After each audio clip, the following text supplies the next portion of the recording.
Bonjour à tous et merci de nous rejoindre pour découvrir aujourd'hui le jeu Inside Jobs de la gamme Yellow Card, donc nouveau jeu de pli où on va devoir ensemble réussir des missions. Et vous allez me dire, mais dis donc, j'ai l'impression d'avoir déjà entendu cette histoire, sauf que dans Inside Jobs, nous sommes aussi bien des agents, mais parmi nous se cache un espion qui va tenter, lui, de faire capoter les missions et de remporter les plis afin de gagner la partie pour son compte. Mais qui est cet espion ? C'est bien ça qu'on va essayer de découvrir ensemble. Dans Inside Jobs, comment ça se passe ? J'ai fait une mise en place pour 4 joueurs, sachant que ça se joue de 3 à 5. Parmi nous se cache un traître, un espion, qui aura, lui, comme objectif de faire foirer les missions pour éviter justement que les gentils, donc les agents, gagnent trop rapidement. Et il va essayer de remporter les plis, parce que lui, son objectif, en remportant des plis, c'est de gagner des mallettes. Quand nous remportons un pli, nous gagnons une mallette, et une fois qu'il en aura collecté le nombre suffisant, il pourra remporter la partie. Charge aux agents, donc aux gentils, d'essayer d'équilibrer un peu les plis pour éviter qu'un joueur émerge en gagnant tous les plis, parce que si toutefois c'est l'espion, ils perdent la partie. Et en même temps, ils vont devoir réussir les missions. Le premier joueur va choisir dans le paquet mission entre 2 cartes, celle qui lui semble la plus facile à réaliser ou qui lui semble voilà, la plus simple. Donc là, par exemple, j'ai joué uniquement des cartes au nombre pair ou joué uniquement des cartes allant de 1 à 7, sachant que les cartes vont de 1 à 13.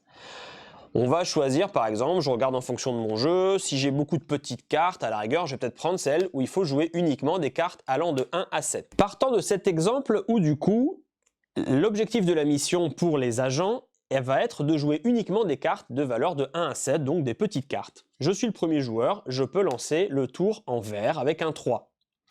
Les autres joueurs, s'ils sont agents, sont obligés de suivre en vert, parce que c'est la couleur demandée. Ils peuvent, s'ils n'ont pas de vert, jouer autre chose, sachant qu'ils devraient du coup jouer des petites cartes à défaut d'avoir du vert, ou alors ils peuvent couper avec du bleu, parce que sur la carte mission est indiquée la couleur de l'atout pour cette manche uniquement. L'espion, lui, n'a obligation de rien et peut jouer les cartes qu'il souhaite. Donc à lui d'être suffisamment intelligent pour soit, on va dire, un peu bluffer à base de « Ah, j'ai pas de vert demandé, je suis obligé de couper » ou « Ah, je suis obligé de jouer ça » ou des fois il joue vraiment la carte qui, on va dire, qu'on peut attendre de lui justement pour brouiller les pistes.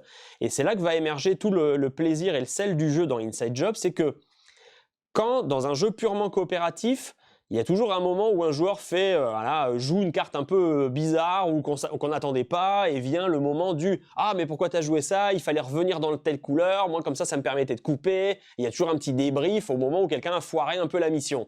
Sauf que dans Inside Job, comme il y a un traître parmi nous et qui a lui comme objectif un peu justement de faire foirer les missions, tout jeu un peu curieux va susciter des questions de « Ah, c'est peut-être lui l'espion » ou alors c'est peut-être qu'il s'est trompé de carte et que c'était un gentil, ou alors c'est un gentil mais il s'est vraiment pas très bien joué. Mais tout ça va vraiment créer un climat de suspicion autour de la table où tour à tour on va se dire « Ah mais en fait finalement c'est peut-être lui l'espion parce que là franchement il a joué vraiment une carte bizarre, moi j'aurais pas joué ça. » Mais peut-être qu'il avait pas le choix et ça on le sait pas. Et peut-être qu'il a, au contraire c'est l'espion, il a vraiment volontairement fait échouer la mission.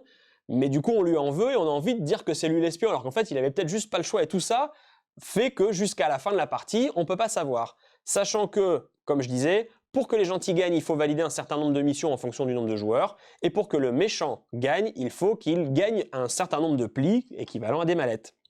Si à la fin du nombre de tours maximum, selon aussi la mise en place, on n'a pas déterminé parce que tout le monde a plus ou moins le même nombre de mallettes ou on n'a pas eu suffisamment de missions à la fin de la partie, il y a l'étape du vote qui, à la majorité, désigne ce que les joueurs pensent être l'espion parmi eux. S'ils trouvent l'espion à la majorité, c'est les gentils qui gagnent. Si l'espion, ils se sont trompés et ont voté une autre personne, c'est l'espion qui gagne. C'est pas plus difficile que ça, mais vraiment autour de la table, ce climat de suspicion de qui est l'espion parmi nous et qui du coup fait foirer les missions volontairement ou involontairement et du coup ça rabat un peu les cartes sur vraiment l'identité de l'espion parmi nous. C'est vraiment tout ça le plaisir du jeu.